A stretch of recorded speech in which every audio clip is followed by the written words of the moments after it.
안녕하세요. 반갑습니다. 오늘도 하나님 말씀으로 하루를 시작하는 모닝빵에 오신 여러분들 주님의 이름으로 환영하고 축복합니다. 영화나 드라마의 결말을 엔딩이라고 합니다. 엔딩의 종류에는 해피엔딩과 새드엔딩이 있습니다.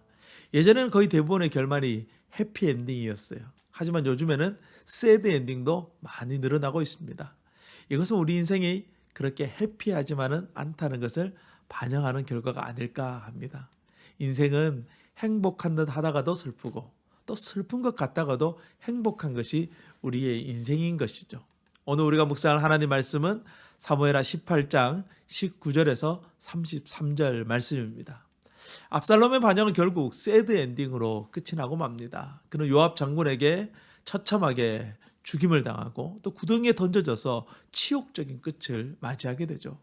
하지만 압살롬이 죽었다고 해서 다윗의 군대는 그저 기뻐할 수만은 없었어요. 왜냐하면 압살롬은 다윗의 아들이었기 때문에 그런 것이죠. 자식이 부모보다 먼저 죽는 경우 이 고대 사회에서는 전쟁이 많이 있었기 때문에 수많은 아들들이 전쟁터에서 먼저 죽곤 했습니다. 이번 전쟁에서도 2만 명의 전사자가 나왔는데 그들 중에는 분명 누군가의 아들들이 있겠죠.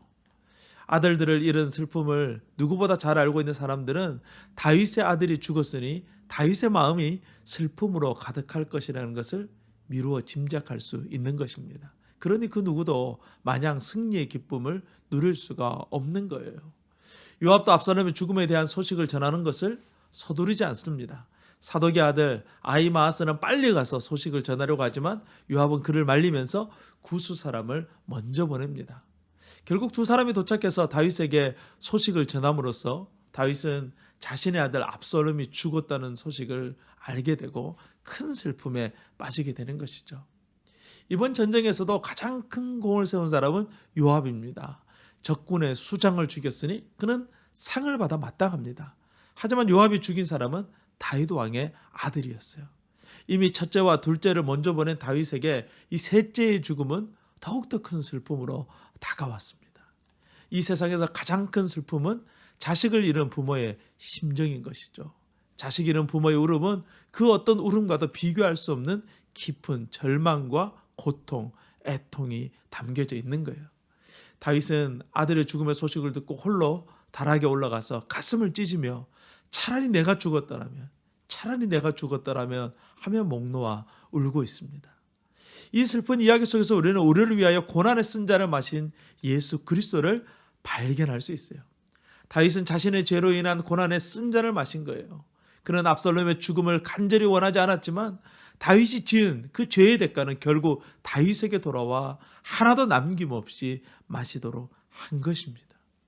사랑하는 여러분, 예수님은 우리가 마셔야 되는 바로 그 다윗의 쓴 잔, 죄의 쓴 잔을 대신 마시셨어요.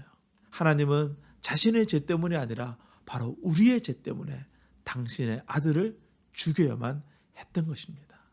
자신의 아들을 죽여 우리의 죄값을 대신하고 우리 인생이 새드 엔딩으로 끝나지 않고 해피 엔딩으로 끝날 수 있도록 축복해 주신 것입니다.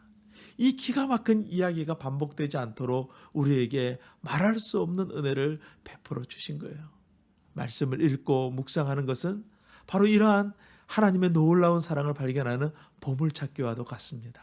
말씀 속에서 곳곳에 숨어있는 그 예수 그리스도의 흔적을 발견하는 은혜가 저와 여러분에게 있기를 주님의 이름으로 축원합니다. 오늘도 하나님의 말씀과 함께 승리하는 우리 모두가 되기를 주님의 이름으로 축복합니다. 오늘도 승리하세요. 샬롬.